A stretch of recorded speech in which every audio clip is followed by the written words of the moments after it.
Okay, who's on the top? This is BB. This is Erik. Take your breathing.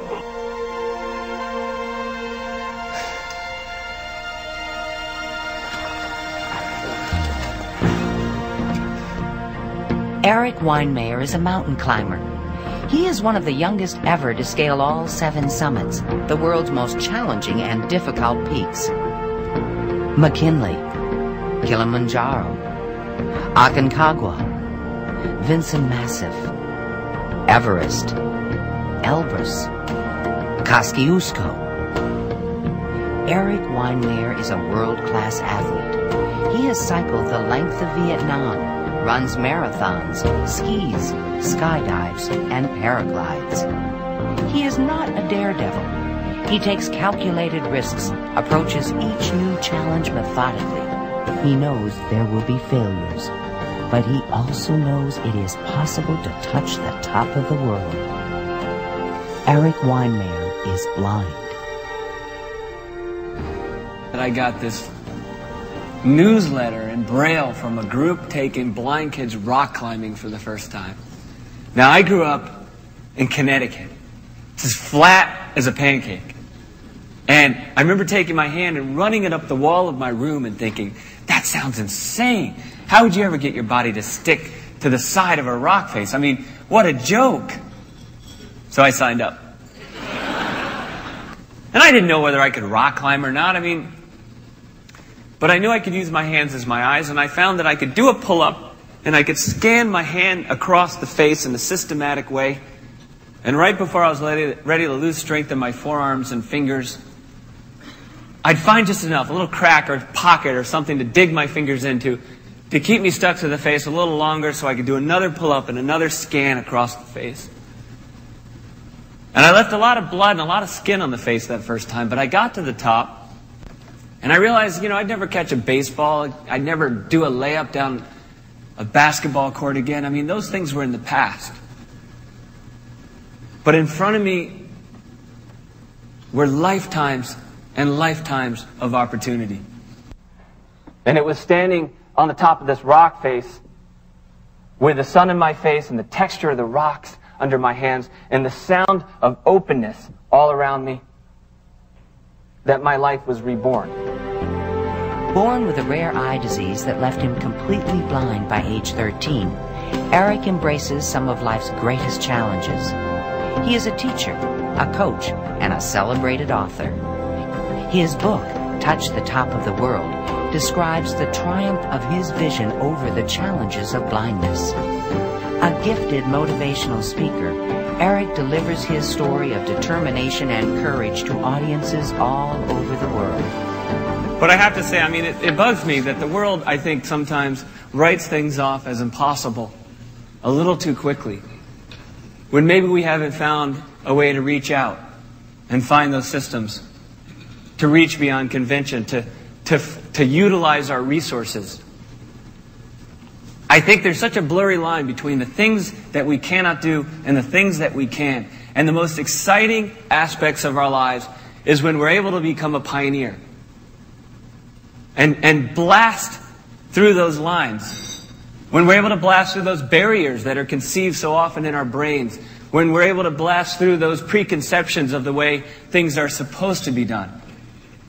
When we're able to launch ourselves into a new environment of adventure.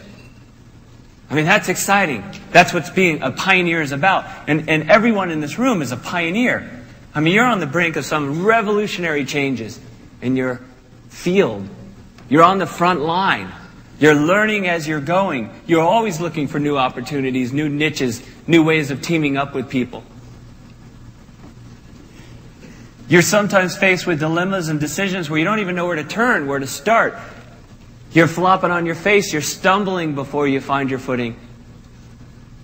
But despite that uncertainty, you look forward. You don't look backwards, even though looking forward so often means looking into darkness. I think each time we figure out a way to live our lives a little closer to the way we envision them, we become pioneers. We shatter the mold. Through the experience of his blindness, Erik teaches audiences to see the success that is possible in their lives. Erik's story of determination and unflinching courage has been featured in major national publications and on television. We have the latest now in a story we've been following. The attempt by a blind man to climb Mount Everest. NBC News in depth tonight, heading for the top of the world against the odds and with astonishing resourcefulness and focus and bravery. And Erik, how does the mechanics of climbing, how does that differ for you, if at all? Well, I have different systems which I've developed over the years.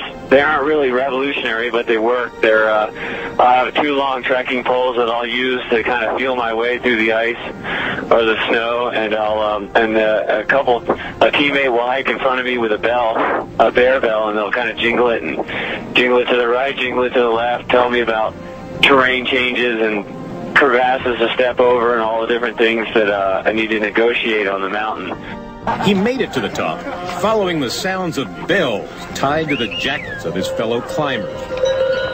32-year-old Erik Weihenmayer also followed their voices and tracks they carved in the ice and snow. And I've always seen myself as a pioneer.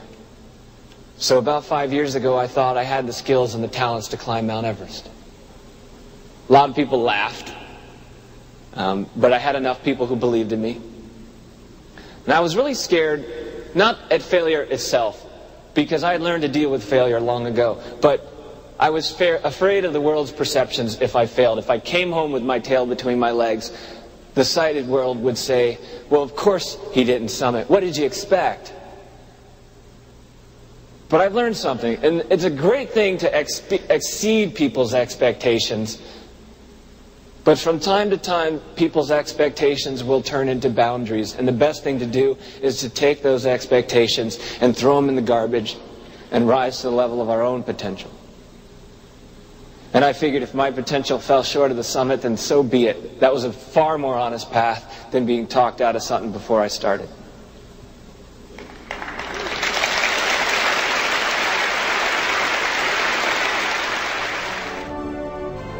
Erik Weihenmayer's inspirational and optimistic message motivates audiences all over the world.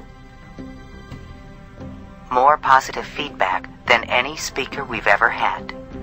Lucent Technologies delivers an indelible personal message to everyone. Computer Associates. Tremendous. Everyone rated Erik's presentation a 5 out of 5. Johnson & Johnson. Phenomenal. University of North Carolina Business School. A lot of people say that they summit mountains for the view. You know, for the beautiful view, but I just think, I may be biased, but I think it's hogwash. I think it's just such a lie. You don't suffer for 20 days or a month to see a pretty view. A lot of times you're just looking into a sea of clouds anyway. I think a summit isn't even a place on a mountain at all. A summit to me is a symbol. It's a symbol that with the force of our minds and our bodies and our souls, and with the power of these 2 small hands, that we can transform our lives into something miraculous. And when we join our hands to those around us, we can do even better than transforming our own lives. We can transform the very face of the earth. One of my heroes, Helen Keller, she said, I am only one, but still I am one. I cannot do everything, but still I can do something. And I will not refuse to do the something I can do. And as you go about your lives and careers as visionaries, as leaders, as alchemists, as pioneers, do not refuse to do the something that you know you can do. And do not ever forget the vast power that exists in each of our 2 small hands. For more information on Erik Weihenmayer's inspirational Touch the Top of the World presentations, contact Leading Authorities Incorporated.